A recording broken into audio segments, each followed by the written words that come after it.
Boom. In a season of explosions, both figurative and literal, it's hard to imagine that everything is going to be okay when the dust settles.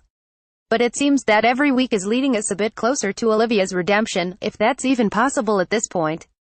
To step into the sun, she's got to have a reason, and this week, the reason is Quinn, who is gone, all because of, in this case, a literal explosion.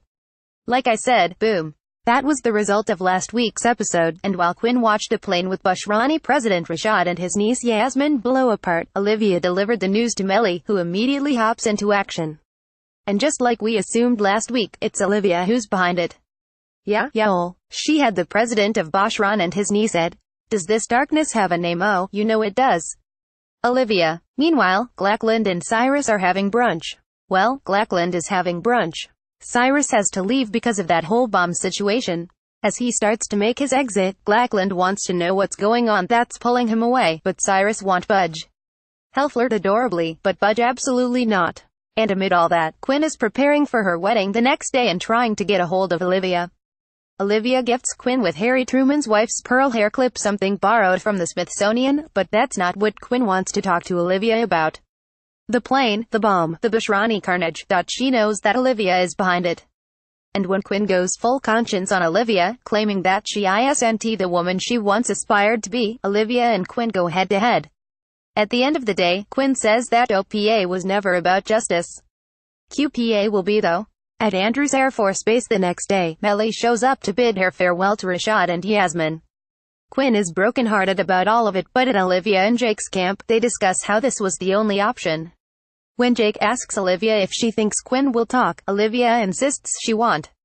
If anyone is crushing it this episode, it's Huck. He's both best man and maid of honor and is in total wedding planning panic mode. But the biggest issue isn't Huck's search for the macarons though. Let's be honest, where are the macarons? It's that Quinn hasn't shown up for her wedding day. Back in the Oval, the ambassador is here to try to make peace in the Middle East in the wake of the plane explosion, but after he gives his spiel, Melly gets real honest and says the rebels should run.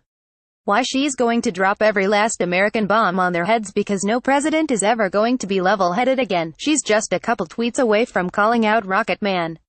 In Olivia's world, there are bigger fish to fry. Quinn is gone. It looks like she left her ring behind and ran, and that's a bummer for Huck and Abby and Charlie, of course, but for Olivia it could spell absolute tragedy. With the Corvo, QPA all back together, they try to figure out exactly where Quinn has gone because Charlie insists this is not a case of cold feet. And Huck must be in same boat because when the team turns around, Huck is gone too. He heads to Quinn's apartment, finding only her laptop, and when he opens up the vows folder, he finds a series of pictures investigating the plane bombing. Olivia runs to Jake, who says that this disappearance has to be a ruse, but things aren't looking great for Quinn. Remember last time we were all wondering what happened to Quinn, who Quinn was? Lol, man, this girl. Yeah, Olivia is nuts. Sure, Fitz is a little self-involved. But Quinn, our girl has seen some things. And now her happily ever after is right there on the horizon. I had doubted that for a bit.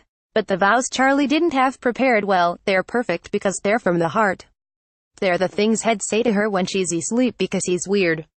But so is she. Two weird people in love. Their search for Quinn is interrupted when Price stops by to talk to Quinn, who left him a message last night. And that message was that the Bashranis didn't Rashad, it was someone on the inside. Olivia insists that he can't pursue this story because it could put Quinn in jeopardy, but Price is a journalist with a capital J and there is a story here. He has a duty. Recap continues on page 2.